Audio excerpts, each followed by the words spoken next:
something that men continue to be wimps, and they're wimps because they are being controlled by women.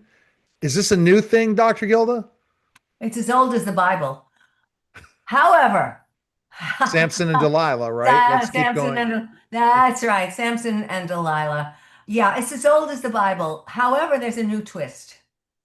Now men are being silenced by woke women. And I'm talking younger men. But as they get older, and the women get older too, the women are still controlling the men a lot. And we're finding that some young men are just losing themselves to women's wants and wishes and whims. And at first, everything is hunky dory. You know what it is. You fall in love and you, oh my God, I am so excited. I'm so happy. Yeah. And then they move in together, and then true colors come out. One man, young man that I know of, bought a house so he could live with this woman. And before you know it, he learns that she has a whole family of thugs around her. And this guy wants to break free, Yeah. and he doesn't know how to do it. And his parents are trying to help him. And he says he wants to do it. But the problem is every time the men that I'm working with anyway say, I want to end this. This is not working for me. The Right. women lure them back with the power of pussy. Sorry, that's the reality of it. The women lure them back, and the guys don't have enough of a spine to say no. Okay, let me clarify something about the word no. No is the most beautiful thing that you can do for yourself. It is also the most beautiful thing that you can do for a relationship, saying no. Why? Because then you demonstrate you have a spine. You let other people know that there is no negotiation in all this.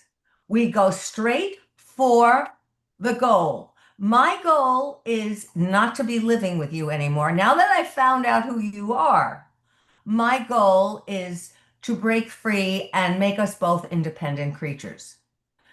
Women who have been toying with these guys do not want to hear it. Women refuse to take no, and they go back to the enticement stage. Oh, honey, come on over. We'll cuddle, we'll sleep together, we'll have fun. And these guys fall for it. Why? There's a lot of insecurity out there. Guys who think, well, they can't make it without this woman.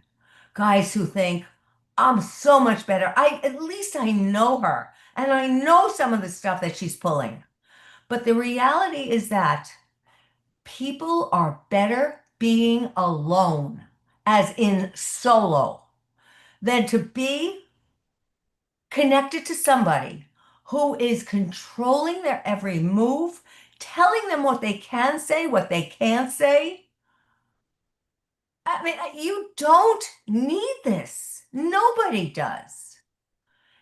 And these Yeah. young men are just so taken in at first. And let me tell you, the women, the young women are beautiful. They have all the accoutrements. They have the beautiful hair and the nails and the makeup and the clothes. And they're just living. They look like they are living the life. What it turns out to be is that they're often living the life on the backs of the guys. When a man wakes up and he tries to get out, I have seen instances where parents helped a man to get out of a relationship only when it's broken up, when everybody thinks, okay, we achieved our goal to get these two broken up. He goes back. He's enticed again to return. It's because they don't feel like they can get anyone else. Bingo. So that boils down to one word, security. or in their cases, insecurity, that they don't feel they can get anyone else. And, the devil they know is better than the devil they don't know in their minds. But in reality, how many times are you going to come around this life? How many times are you going to put up with shabby treatment? Okay, this is what I recommend for everybody before you get involved with any relationship. Would you please, please, please surround yourself with couples who are happy and respectful, respectful to each other. I had to go through this whole exercise myself. All I saw in my house growing up was fighting. So I didn't know what healthy interaction looked like. And I started surrounding myself with friends. Most of my friends are not single. Most of my friends are married Hmm. and they have good, healthy, happy relationships. And they're respectful. And I needed to be surrounded by that to give myself a role model as to see what does healthy relationship look like. So that's the number one thing you have got to do for yourselves, to put yourselves out there surrounded by positivity and mental health. That's the Yes. only way to start. Once you know what is acceptable, then you will know what is not. And when you find out something is not, you book out of there so quickly because what you're doing is saving your own life. You definitely are. And I think that the process is we think like, woe is me, I'm never going to find anyone again.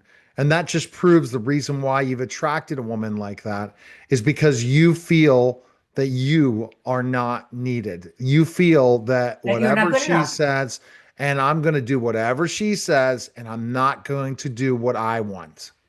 And that's a big mistake.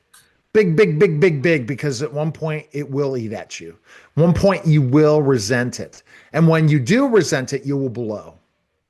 Well, And that's the sometimes thing. that blow is not the best blow. Well, it's not because it's like a warm bottle of champagne. It's suddenly shaken and then the cork pops. And Boom. then where are you?